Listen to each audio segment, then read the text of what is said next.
I picked up my key fob, sat in his car, and wondered why it wasn't starting. Why did I do that? Or, oh, I knew that. Whereas the Zen approach has taught me, okay, just go get the other key. The client always has the answer. So how we get there, well, it's just how we get there. To shy away from definition would be Zen. A lot of inner soul work, and then fun stuff too. Zen is fun. It's a state of acceptance and allowing of almost nothingness, and yet that might not sound so appealing to the viewers. And I believe that this case I asked the wrong question, because we actually don't seek answer to the what is Zen. We don't care about it. What we actually care about is that outcome of oneness. So what we actually care about is that Zen approach. What are the steps to get there? Please don't put your feelings in the driver's seat. Trust yourself. They're not meant to be there. Feelings are wonderful, and when it's exciting, you want even maybe to put that in the driver's seat, and at the same time, what's important to be remembered is how people felt in my presence, how I left them with a feeling of kindness, love, care, compassion. So when we're using humor to cover up, that is problematic. When we're using humor to lighten up, that is useful. For mindset, what do you do when you fail? And you just laugh. Yeah, we want to speak truth to them. Children need truth. When you connect to the child and ask yourself a question, what would a good parent say to the child? And then apply the same attitude towards yourself, I think that's a very powerful way of dealing with it. Again, no ill harm from my parents. They focused on the problem. They didn't increase my awareness. So what do I do as an adult? Focus on the problem. Go to that inner child. It will guide you. It needs your attention if those feelings are driving or the stress is becoming so overwhelming.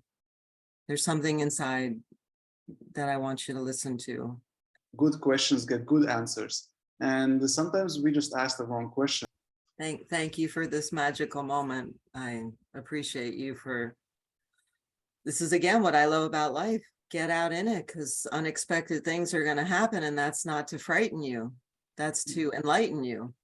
Asking questions is a most powerful tool out there to deal with stress, program your subconscious mind, and just bring your focus and attention wherever you want it directed consciously. And it all starts with asking question: do I live in a friendly universe? That parallels Rumi. What you seek is seeking you. So you're seeking an answer to that question. Mental health, and a psychotherapist for almost 30 years in the field. You could probably help me with what the stress of decision making, because I can struggle with that sometimes. That is for sure. I'm starting to take on some clients as a coach versus a therapist. And yet I say that they're all connected. It is definitely a physical and emotional and a psychological response. There's no way I can separate any of that out. It is a combination of that. And to me, in simple terms, it's an alarm. It is something that occurs in our environment or within us that causes us to need to pay attention and possibly act on something. That's a good thing, because if sometimes the alarm doesn't go off and the fire's in the back of the house, you want to know that it's there. You're just a messenger. Listen to it. So that's I believe that's a really positive and encouraging way of defining stress, because in this sense, you don't have any perceived judgment. Is it good message or bad message? It's a messenger. Positive and negative, I want to throw it out the window on some level, because I feel that it creates more stress for people. And again, no one's waking up saying, hey, let me see how I can add stress to a day when I get a flat tire, or whatever it might be. And self-care is so ever important when we're working with in human service in any way. So same with humor. If we're using it too much, then we may be avoiding something, and we may be creating unnecessarily or even inadvertently stress within us, because we're not paying attention. Remember, stress is to listen to, not to always cover up. It takes a while to accumulate the stress to actually notice that you're actually covering things up. And yeah, it takes a bit of awareness to actually notice the difference when one stops being covering up and another one is lightening up. That's it, Toms. If we can simply be more aware, and it actually is that simple, and yet it is not easy, is it? It causes you to pause and look at things that, if you don't put a little light heart to it, you could really become more stressed about it. And to learn how hard it is sometimes too to change these habits or these patterns. It's not an easy thing. We don't realize how ingrained they are. It's got to come back to loving yourself and accepting and allowing whatever that moment is to be, but then also to get to the next moment. And then it comes. Truth is, we're kind of, in ways, all saying the same things. If we could just get together a little more about it. So welcome everyone. This is Love Your Stress podcast. And today we have Lizanne with us to talk about stress, mindfulness, and other topics. And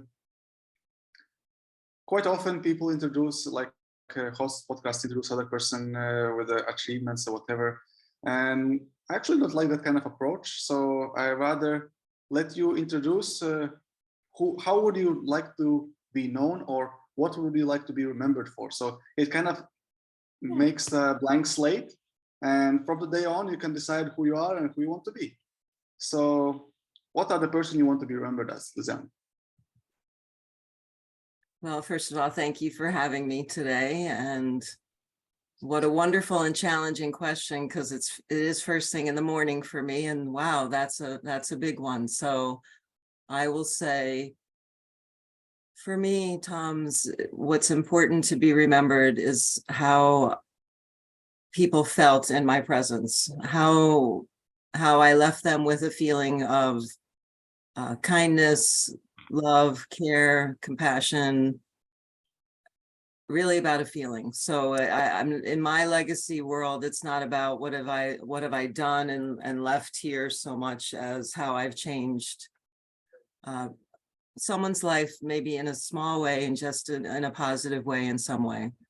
So that is why I actually chose, well, I feel my profession chose me, so that's a different story. And yet I'm in transition right now. So in terms of helping others, I'm making a different approach to that. And yet my mom and dad could profess to, well, dad from heaven, mom's still here, that I've always been a helper. I've always been the one who's brought the bird with the hurt wing home and wanting to make a difference to how someone feels, or a creature, or the garden. So yes, great question.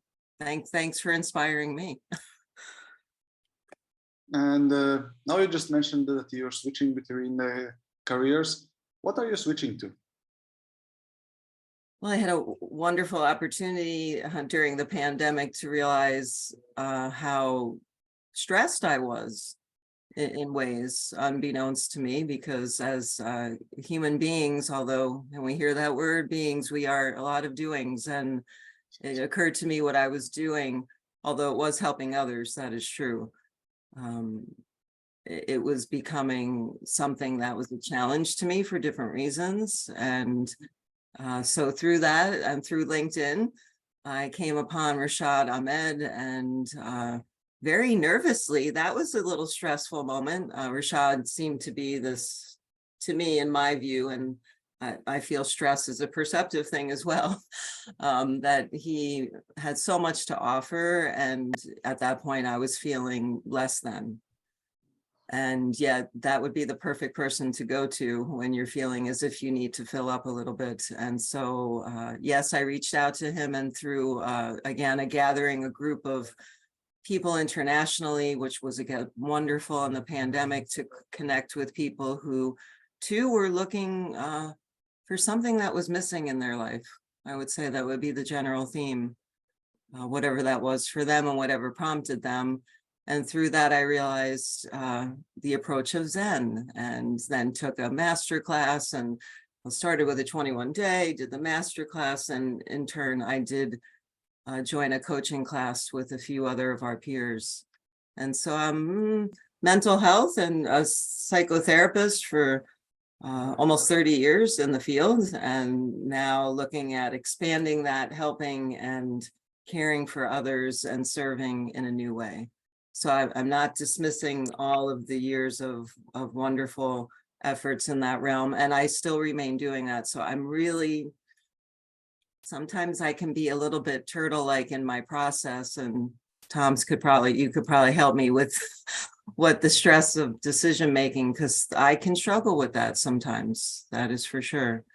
And yet I also trust in the timing of the universe and so many things. So I'm looking forward to in time starting to take on some clients as a coach versus a therapist. And yet I say that they're all connected. I've been using a lot of what I've learned in my coaching and my therapy, and it's been a joy to me to see clients respond in a different way. So I'm in I'm in transformation, just like we are in this part of my country in fall. Leaves are falling, and I feel the rhythm of nature very much speaks to actually how I manage my stress at times, to go outside of myself to nature, because inside it may be a little misaligned and not so much where I'm feeling connected in a good way. Mm. It was a really beautiful answer. And before I have so many questions I would love to ask you right now. And the first one, before we actually go anywhere, is I just love to always be in the same page with other person. And I would love to ask you, how would you define stress in your own words?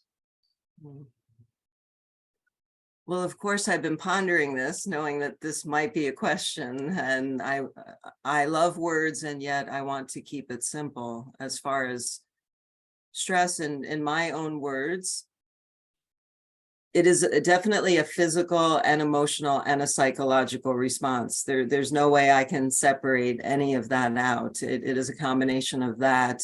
And to me, in simple terms, it's an alarm. It is something that occurs in our environment or within us that causes us to need to pay attention and possibly act on something. So there, and I'm sure the viewers know there's positive and negative stress, so I'm not going to go into that layer of a definition. That speaks to it for me. Really, it's an alarm. Pay attention. And that's a good thing, because if sometimes the alarm doesn't go off and the fire's in the back of the house, you want to know that it's there. So I love that you see this as love your stress. I quite never put it that way myself, more like it's a messenger, listen. And that is what I firmly define stress to be, to help clients as well, to listen. I love how you expand your definition, coming from stress is response, take an action, to stress is alarm, listen and then take action, to something quite calm and beautiful. Stress is a messenger, listen. So it's kind of like multiple layers, and depending how stressed you are and who you're talking to, one of these definitions might be more fitting and more calming. So because if you say the stress is alarm and you have a negative connotation to alarms, you don't like waking up with alarm clocks, so it's always something you want to get away from. So you kind of don't want to look at it. So it's like, okay, I don't want to know that I have to wake up. On the other side, you also said it might be a smoke alarm, but there's also, okay, there's a fire, I need to know about it, but I don't actually want to have this experience. So you kind of also don't really want to hear a smoke alarm either. However, if you reframe it as a messenger, so it's just a message without any connotation, you don't know it's a messenger, good or bad, it's just a messenger, listen to it. So that's, I believe that's a really positive and encouraging way of defining stress, because in this sense, you don't have any perceived judgment. Is it good message or bad message? It's a messenger. No, I love how you even chunked it up, because I feel when people are in a stress state, being able to have simple and usable and concrete ways to, and you did that beautifully. So thank you. Wow, we're really just going, this is great. Because you said something that I wanted to make sure I said. I said, well, we know we have positive and negative stress, good, bad. I want people to throw that out the window. Because once we start defining it and we're, as you said, even judging it, then we're restricting ourselves. And now what we've done is create more stress. And no one would ever say, and when we raise the awareness and have this conversation with people, you would think that I gave them the lottery ticket for the $1 million. All I did was really tell them what they know, and yet they don't hear it. I love analogies, and one that speaks to me is one cannot read the label when they're in the jar. So you need people to help you see sometimes when you're in the jar, if the jar is stress or, you know, anxiety or overwhelmed or whatever you want to call it. And again, sometimes with the Zen approach, it's really, really helped me. I am a recovering word nerd in a sense, because words were my guide. And again, the mind and those parts of us are useful tools, yet we have to be careful how we use them. Yes, I'll leave it at that. So yes, positive and negative, I want to throw it out the window on some level, because I feel that it creates more stress for people. And again, no one's waking up saying, hey, let me see how I can add stress to a day when I get a flat tire, or whatever it might be. Yeah, so absolutely love it. So when you talked about your career shifts and change, you said you're coming from therapy and now going towards coaching. I'm curious, what's actually the difference? Because for me, it's kind of like intention is the same. You try to help people. It's sometimes just different tools. How do you see it? Is there actually a difference, or there is no difference, just a different label, let's say? Yes, excuse me, I would say very, very much of an overlap. Even in the work with Rashad, part of me was mentored in my grad studies by Carl Jung, very much a guide for me. Viktor Frankl, Man's Search for Meaning. I say I'm a recovering existentialist, and it's funny that I say that I do use humor as well. That can be very helpful with stress. Humor is a coping mechanism in my family. And so in terms of the recovering existentialist and seeking meaning, it still has profound effect in my life and working with clients. And yet sometimes in our search, we have to be still. And so the Zen approach additionally added, and I certainly was one who participated in yoga, and self-care is so ever important when we're working with in human service in any way. And so those were tools that I already had in place, and yet I'm using them differently now. To your point, they are very similar. The difference may be that Zen, how would I say, to your point, goes about guiding the client in a different way. The client always has the answer. So how we get there, well, it's just how we get there. And I feel for me, because as I say this, even helping students, sometimes entering the field, would you buy a pair of pants that didn't fit you? That would be silly, and first of all, a waste of money, but it wouldn't really feel very good for you. And so if you want to find something that fits you, and that's what I learned through a person-centered approach in counseling, as well as my work in grief, which just I fell into. That was not anything I was looking for. And now Zen, again, was I looking for it? I love the Rumi quote that what you are seeking is seeking you. And when I came into that experience of Zen, I felt like, well, did you ever make Jell-O? Well, Jell-O is like, when you make it, it's just crystals, and you pour boiling water into it. But then when you put it in the refrigerator, it all comes together into this wonderful, sugary, sweet thing that, everything in moderation. Yet it felt like it gelled for everything, just kind of with Zen just came together. So I know I added something about me, yet I can't speak to necessarily what is the exact difference between them. I just know it enhanced what I already knew psychologically. It does take a different twist, and very much reinforced what I believe in terms of stillness through my work and practice in yoga, nature. And I do work with children, which I feel they're the Zenish of all. I believe I just made up another word. See, Toms, I am recovering. I'll ask Rashad if Zenish is a word. I'm curious, what do you mean by recovering word addict? What does it actually like for you? Oh, because, and then Rashad would tease me actually, because in the Zen approach, if we use labels, and yet we're human, so we want this thing, it's about it's kind of going behind the word, if you will. So it's not the word itself. And again, I'm not doing a good, bad judgment to word. It occurred to me in my time coaching. And so I spent many sessions with Rashad individually to work on myself. There is a similarity to my work as a counselor, as a therapist. We must do this work, not with our clients necessarily, but actually for our clients if we're going to serve the best we can. And so, yes, I had quite a number of sessions individually. And what occurred to me was how often I would use a word to, well, create understanding, of course, yet sometimes to distance myself from the feeling. Does that make sense? Yeah.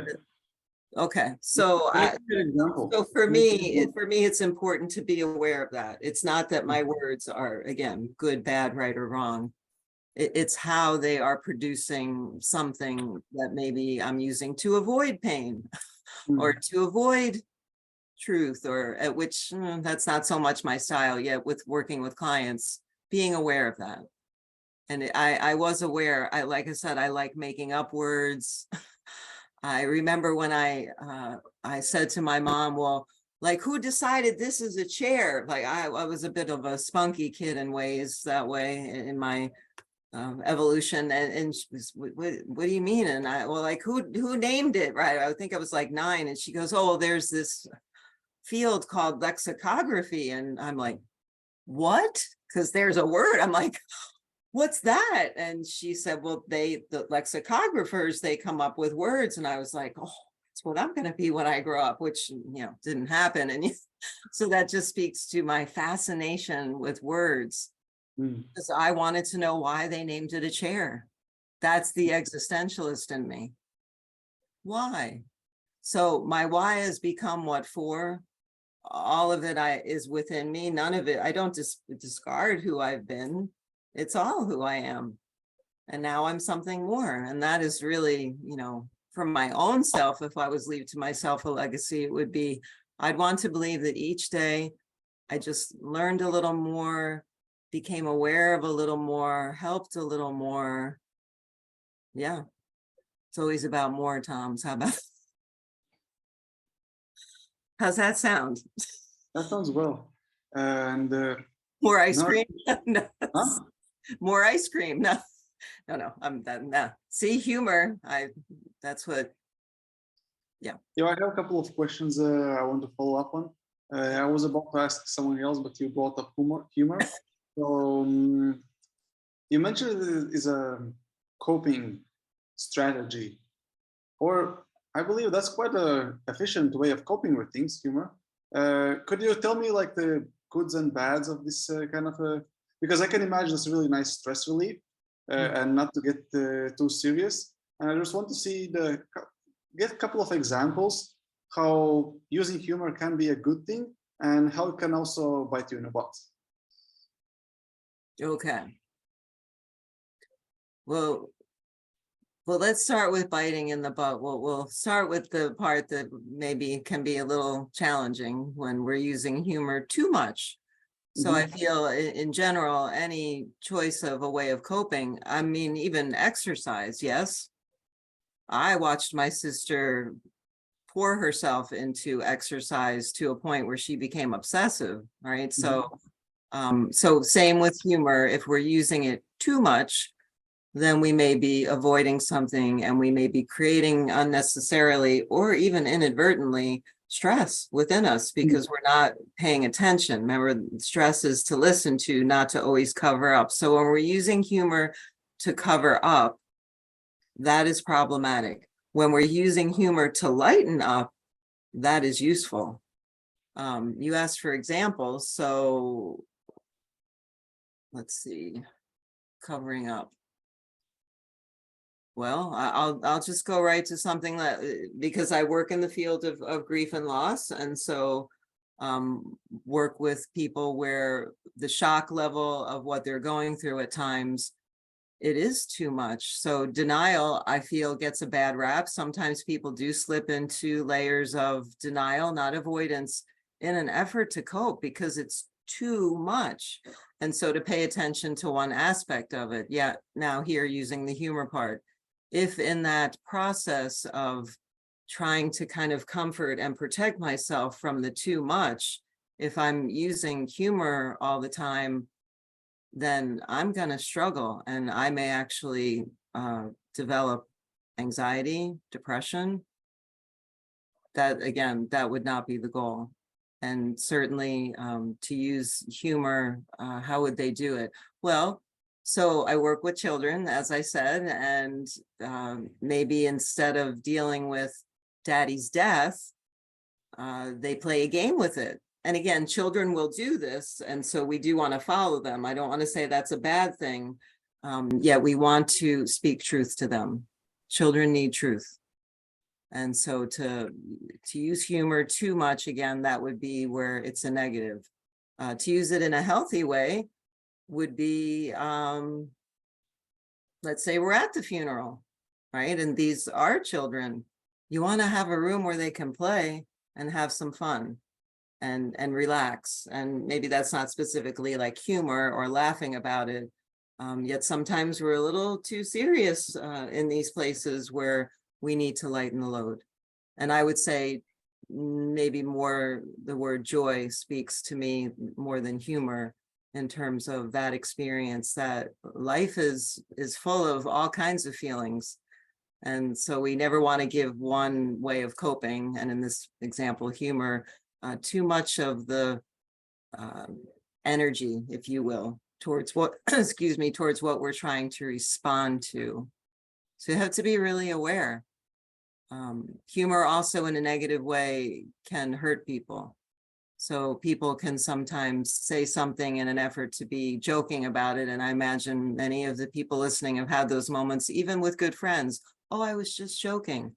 Yet you're left with a pang in your heart, like that didn't feel so funny.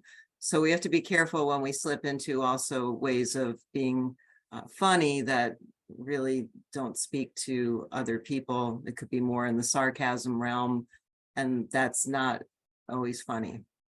So that's where that can be a negative too. Yet the goal would be to lighten and to add something lighter to a heavy situation. I really loved your example of intention behind why they use the humor. Is it a lightening up or covering up? Sometimes it's a tough call to make. It needs a bit of awareness because in the beginning you use humor because of the habit, and at some point, and if you use it to cover up in the beginning, it takes a while to accumulate the stress to actually notice that you're actually covering things up. And yeah, it takes a bit of awareness to actually notice the difference when one stops being covering up, another one is lightening up. So I really love the example. Yes, and you just helped me answer a question that you asked about Zen versus, say, therapy. That increased awareness. And again, therapeutically, that's what we use. Awareness is the first step. The way they do it in Zen, I feel, has an additional value. That increased awareness, what you just said, that's it, Toms. If we can simply be more aware, and it actually is that simple, and yet it is not easy, is it? It takes training and patience and practice and more practice. Yes, and you strike me as someone, I did want to say this, you have such a gentle way about you. Do people share that with you? I believe so. Yeah, and that energy, so stress is, as I said, it's an energy, right? It's something that wakes us up, or yep, and your energy into that, bringing whatever that energy into the stressful moment or experience or situation, is a wonderful tool along with the awareness. So really slowing down and pausing, because that's what stress will increase the adrenaline and the body's going, and it is counterintuitive, and yet isn't life a paradox? We just said it, good and bad, right and wrong, life and death. And so with stress, could we say, what could we say? the word nerd is thinking. You know, so I can say stress and peace, it doesn't feel it, but having that opposing, what is that I want to bring into that? Because I don't want to increase that. Now we kind of organically went to the next question. You mentioned Zen that before that we brought up the topic again from humor back to Zen versus therapy, and we've been mentioning this word Zen quite a lot. And how would you describe it to the people who haven't heard about it or don't know anything about it, or people who have heard something but they kind of not really clear? So what would you say to those people? What is Zen? Well, my support right now is Rashad was asked this question and he struggled answering it. And as the Zen master, I get that to shy away from definition would be Zen. And yet, to your point, Tom's, I would look to what would be the value of the Zen approach for someone if life is feeling as if, well, as I said, something's missing, or you're seeking something and the stress of doing that, whether it's a job or a relationship or a new location, or the Zen approach has a way of kind of like a laser cut focus to what it is that you are missing within yourself. It really has the opportunity for people to quiet themselves down in a way that they can hear themselves. And it is through the approaches of meditation and breath work, a lot of inner soul work, and then fun stuff too. Zen is fun. And changing those conditioned patterns within ourselves that, again, therapy, certainly the approach to that is there, yet the way of doing it in Zen, gosh, it's so hard to describe, Tom's. It's a state of acceptance and allowing of almost nothingness, and yet that might not sound so appealing to the viewers, and yet to be in a state of being one with yourself and all that surrounds you in a way that is calm and clear, and as you said earlier, to be patient and more peaceful. It really gives you a key to that within yourself. And that key is shaped differently for all of us. Yet we all have it within us. And so it reinforces some very, very beautiful things for me, because my faith is a very much a part of who I am. And from a faith standpoint, I'm not talking necessarily religion. It's about connecting to that divine space within ourselves. Zen has a way of getting us there that I cannot put words to. And if that is something you are seeking from a spiritual side, then I would say go Zen. And there are therapists and counselors and people out there of different working in the field that would really highlight that spiritual side and focus on that. And so that's available in other ways, yet the Zen approach speaks to me. Well, I listened. I didn't know this. I became aware of it. I really loved your answer, and it reminded me of a really old movie quote I heard. The wrong questions get wrong answers. And these days I actually flip the quote the other way around. I flip it to the good questions get good answers. And sometimes we just ask the wrong question. And I believe that this case I asked the wrong question because we actually don't seek answer to the what is Zen. We don't care about it. Like, what we actually care about is the Zen approach, because that outcome of oneness, peace, like, it's so far away for most of the people that, and as you said, it's not non-definable in words. So it's a kind of exercise in futility in a sense. So what we actually care about is that Zen approach. What are the steps to get there? And you quite successfully gave a small outline to that, and you said awareness, meditation, breath work, playful, fun stuff, and I was about to ask you to give more about outline of the Zen approach, but then I decided that that would be too much of a long-winded conversation. So I was thinking, let's go to the thing that I'm actually care about the most. I'm actually caring most about the fun part of Zen. So could you tell me more about how Zen is fun? Well, I would suggest bringing a sense of humor into it. Now, it is inherently in me, so easy for me to say, oh, we all have a sense of humor, but how often we access it, that's different. So in the initial group that was formed with Rashad, it's the 21-day transformation class that he has. And that was so much fun. Hard though, so this is where you have to face things that you don't want to face within yourself. It causes you to pause and look at things that if you don't put a little light heart to it, you could really become more stressed about it. And yet there's a readiness to this approach. So what was fun, I'll give you an example of one of the days that I continue to do regularly and encourage clients to do. So the Zen approach is about many things, and yet I'm going to hone in on the one about the patterns, the conditioning that we received as a child in our culture, in our family, and all the systems that we exist within in order to be.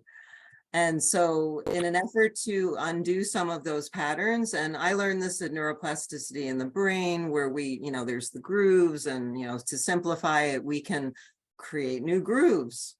That's the beauty of the brain.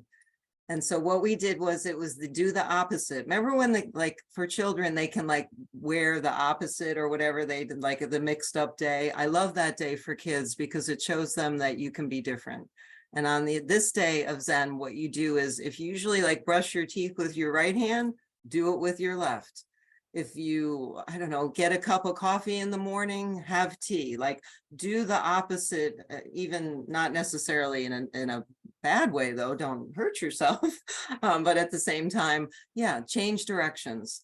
And I know this again sounds so simple, yet when you do it, it's fun and funny and hard. Or when you're in the supermarket, skip down the aisle. I was doing things like people would look and then I would just wave and smile and have some fun, and it wasn't hurting anyone or anyone else. And what it was doing was helping me to learn how hard it is sometimes too to change these habits or these patterns. It's not an easy thing. We don't realize how ingrained they are. So that was a fun day, and that was a fun approach to increasing that awareness. So you hear that, how the awareness is in there about the patterns that we are unaware of every day. Literally last week, my car was going in for service. I knew that I had to take my husband's car. I picked up my key fob, sat in his car, and wondered why it wasn't starting. Well, I laughed. And the Zen approach will do that for you. Prior, and not that it's 100%, yet many times that might have been oh, I'm so stupid, or, why did I do that? Or, oh, I knew that. Whereas the Zen approach has taught me, okay, just go get the other key. That's a good thing. I really love how you went quite deep into the answer. So it also touched into the quite interesting and useful exercise, how to bring more awareness into daily life. And it also gave this frame of a mindset. What do you do when you fail? And you just laugh. You just laugh that you notice yourself doing something unexpected. And it's such a beautiful thing. And I was curious, how do you encourage people to have this lighthearted attitude? So when they first bring mindfulness into and awareness into their life, and then they notice something that's shouldn't have happened, like you said, you go into the car with the wrong keys. How do you encourage people to, instead of going blaming yourself and being upset, how do you go into that laughing and humor zone? Well, as I shared earlier too, I appreciate analogies and metaphors, and children work in metaphor. That's their language. They play is their language, and we learn from them in that way. So I do go to my inner child, and little Lizzie, she's had her times where she spilt her milk and felt bad about that, because she was told to feel bad about it too, by the way. So the Zen approach is some also forgiveness and working with your inner child. And so in that moment when I've got the key in hand and I'm looking at it, I go to her, because she will help me say to the adult Lizanne, don't take it too seriously. And this is only a moment in your day. And let's go get the new key and play, or just to add a level of lightheartedness. For me, it helps to think of my little child. So if you were, and I don't know, depending on kind of how you're parenting your child, you might want to look at your parenting approach, because I'm not saying every parent's gonna, I said when milk was spilt, you were in trouble in my house. That was a problem, not an accident. And so really that's a great question, Tom's, because look how, and maybe I have a tendency because of who I am to go that deep to it, yet there is some deep revelations in that simple example that will actually increase the awareness. And that's where we continue to go back to. And even if in that moment with the key, I don't get to little Lizzie and I'm slipping, I can catch it 9 times out of 10 now. Before, maybe 5 times out of 10. So that just shows you how that Zen approach has increased my awareness of loving myself, not judging myself, not, as you said, blaming or shaming myself, which is part of my history. So that's a pattern, a conditioned. Again, love my parents. They did their best. We all do our best.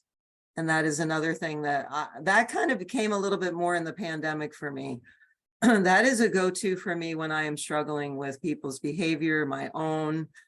I'm doing my best. And if the best today is that I get a little upset with myself, then love that too. It's got to come back to loving yourself and accepting and allowing whatever that moment is to be, but then also to get to the next moment. No dwelling.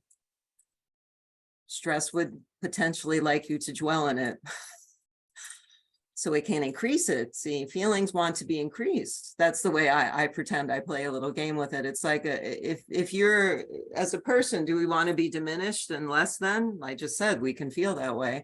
I put that to feelings too. If I'm a feeling, I want to grow. I want more. I said that. So yeah, I would say be aware of that, because the feeling, if the feeling takes over, then that's it. You're in the rabbit hole. We want to kind of get there before we allow the feeling of that stressful moment or that blame or shame or that whatever that conditioned pattern might pop up, that feeling, if that takes over, that's going to be a little trickier. And yet it's still okay. Yeah, sorry about that. No, that's okay. Anyway, I didn't know if that was an alarm. It was alarm, and I think I dealt with it pretty well. It was a messaging app, and I really loved your answer because you gave a pretty good strategy for dealing with the stress in a sense of not judging yourself and catching yourself on those bad moments. First of all, you mentioned about knowing the fact that feelings like to grow. So observing the feelings would be the first step, just knowing how you feel and paying attention how you feel. Once you notice that the feeling is going towards the direction you don't want them to go, like feeling shame, guilt, whatever negative feeling that you know that you don't want to stay there, just noticing that you're there. And then, as you mentioned, the Zen approach also is about forgiveness. So you forgive yourself for finding yourself in that state. And then I really loved your example about inner child and kind of connecting to that child in yourself. and thinking about what would you, because most of the stress is a mental, like mental chatter and thoughts, and you're blaming yourself, and just basically you digging the hole or sawing the branch you're sitting on with those thoughts. And when you connect to the child and ask yourself question, what would a good parent say to the child, and then apply the same attitude towards yourself, I think that's a very powerful way of dealing with it. And as you said, good parent wouldn't blame child for spilling the milk, making a mess. A good parent most likely would find a positive encouragement in a sense that, okay, this shouldn't be happening, pay more attention. However, that's like sending a message that this is not the desired response. However, it's not nothing bad. Just be careful more next time. Train more, let's say, awareness. Be more pay more aware. attention. Huh? Be more aware. You just Yeah, said. be more aware. Just what were you, or just asking a question, what were you thinking of? You know? Yeah. Because usually when you do this kind of things, you're distracted, you're thinking about something, you just kind of ask, what were you thinking of? And the child might start, what I was thinking about, you know? No, And you then absolutely just helped me realize, and again, no ill harm from my parents. They focused on the problem. They didn't increase my awareness. So what do I do as an adult? Focus on the problem. What, even with therapy and people who come to me, they come with their problems.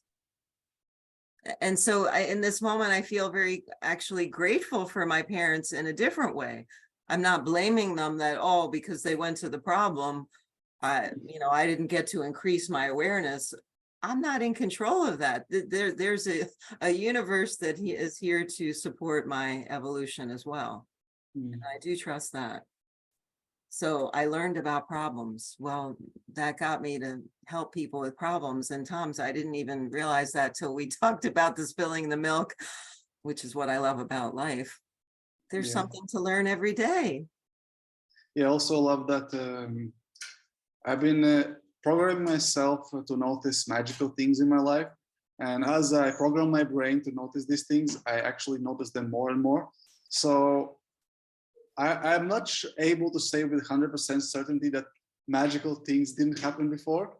However, with an honest heart, I can tell you that I notice them more and more right now, just because I'm actually consciously searching for them. And that's part of the curiosity. I also notice, like, every conversation I have, every meeting I have, I always have some insight or some learning to give and receive at the same time.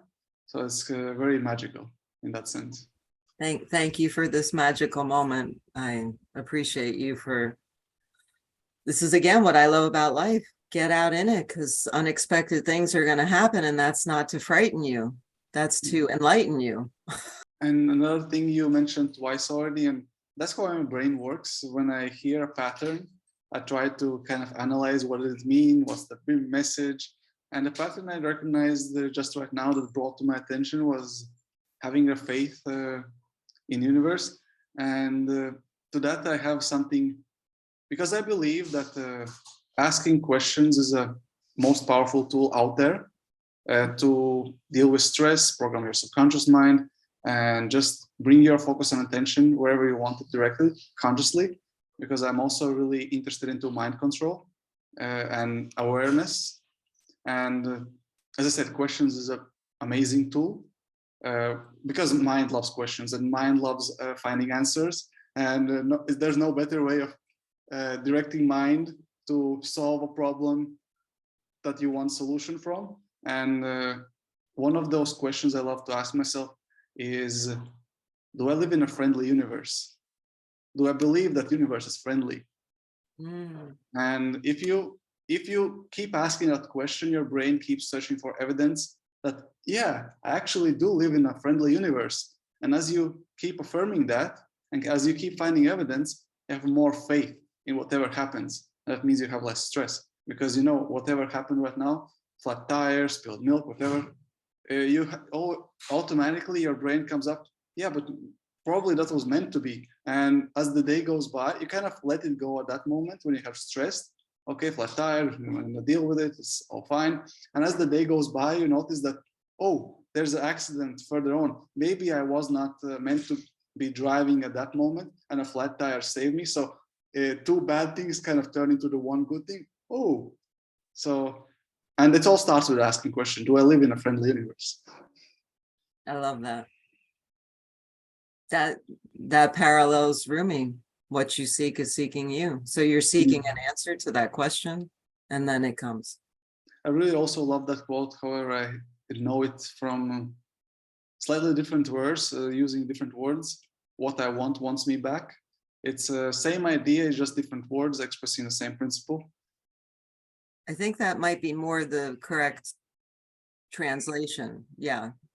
So it's the same principle, doesn't It's matter. the- It's yes, it's slightly different packaging, and the message is the same. we've come full circle. Yeah. Maybe the truth is we're kind of in ways all saying the same things if we could just get together a little more about it. And I love how you just mentioned we're coming in a full circle. And I think it's a really beautiful place where to wrap the podcast up. And is there one takeaway you want listeners to remember from all the conversation we had? Or maybe there's one thing that you want to remember for yourself. Usually the most powerful thing is that, oh, I want to remember this for myself, and just affirming it.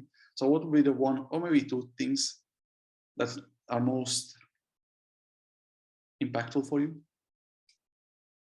So yes, I wanted the viewers back to the example, two things.